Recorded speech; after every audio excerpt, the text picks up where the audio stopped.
thought, let me take advantage of this moment and tell you a little bit about what's going on in my writing life at this very moment, which is incredibly exciting. In January this year, I signed a contract. I signed a contract to get my book published in London. I cannot tell you how that moment felt.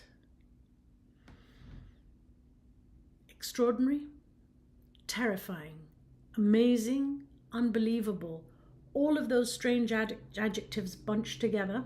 And for a writer to be lost for words is a little bit silly, but I was. Tears, laughter, more tears, and then the great big wait. Because between signing the contract and the next step, there's an enormous big wait.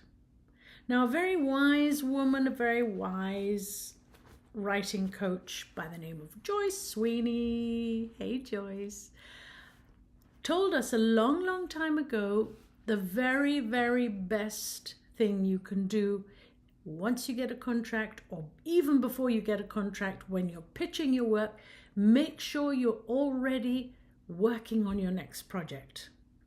Don't finish your project and then spend a year or whatever, how long it takes, pitching your product and then waiting to get it printed and then waiting to get it launched and then waiting and waiting, because the wait periods are long. Of course, at the time, I didn't believe that it could be that long. I don't know why. I think it's because I had, I lived in the sky in my head. But she was absolutely right. The time between signing and receiving your first edited copy is tremendously long. And then you have a long time in which you've got to go in and see what these editors have said to you about what you need to do next, what they liked, what they didn't like, what they want changed, what they want brought more to the forefront, things they want to take out, and you're like, don't butcher my baby. You constantly have to think that everything they're doing is not to hurt you, is not to hurt your work. Quite the contrary. They're doing everything to make your work as beautiful and as strong and as tight and as rich as they possibly can, and you as the author can bring back to them. So I've been through that stage and I've sent my work back to them.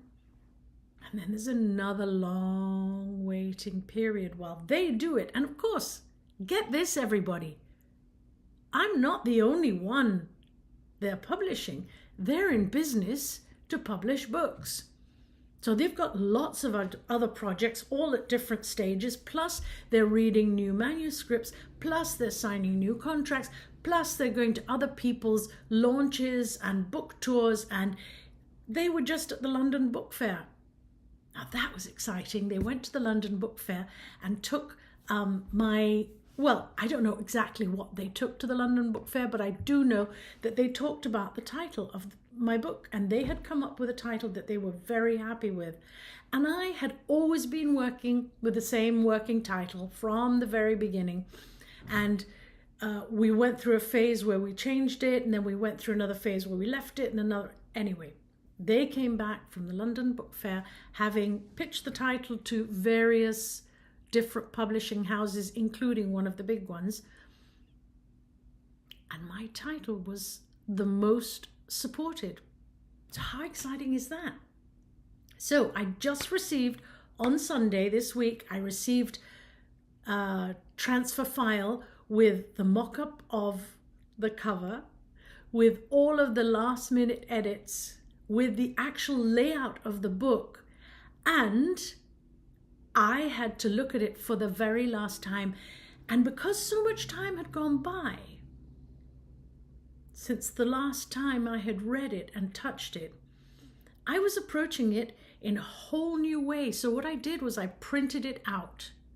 I printed out the whole book double-sided, so it read like a proper book.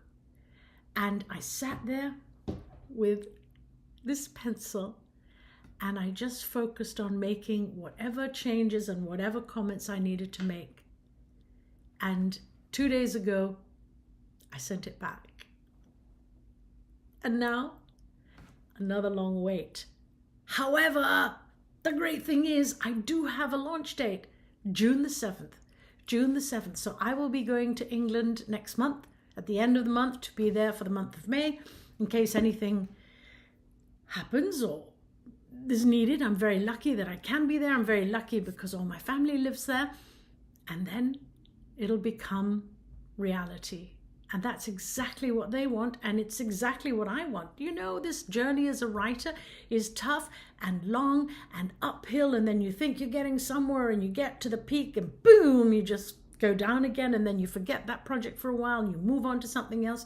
However, I want to let you know that important thing that Joyce told me, keep on writing your next project. It's been my life-saving. My life-saving raft, let's say, because I can focus all of my creative energies, pour it out while I'm doing all this hard revision over here, which requires that other side of your brain, correct? Yeah. So my creative mind can still be playing in the world of book 2 or whatever it is that your second project is, while your business mind is focusing on these very critical changes. And when I sent, I didn't tell you this, but when I sent the email just before I sent it, I said, kiss you goodbye, because next time I see the book or have my hands on it, it's going to be a real thing. Like everything, first times are difficult, first times are scary, first times are messy. It's not first time for them, it's first time for me.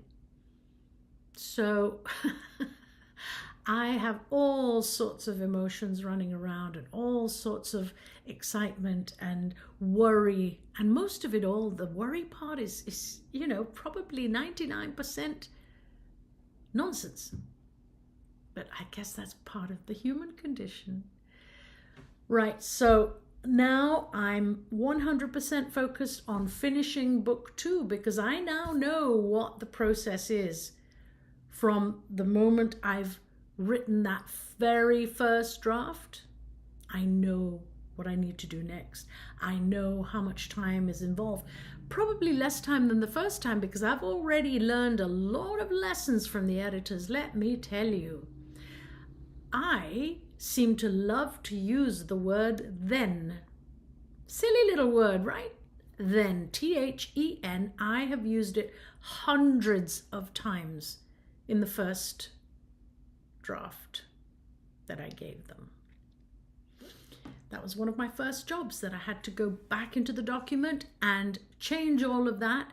And it's not easy. You can't do a find replace because every time you use then, it has a slightly different reason for being used. I think I ended up with about 3 dozen at the end of the book. I figured that's doable, right?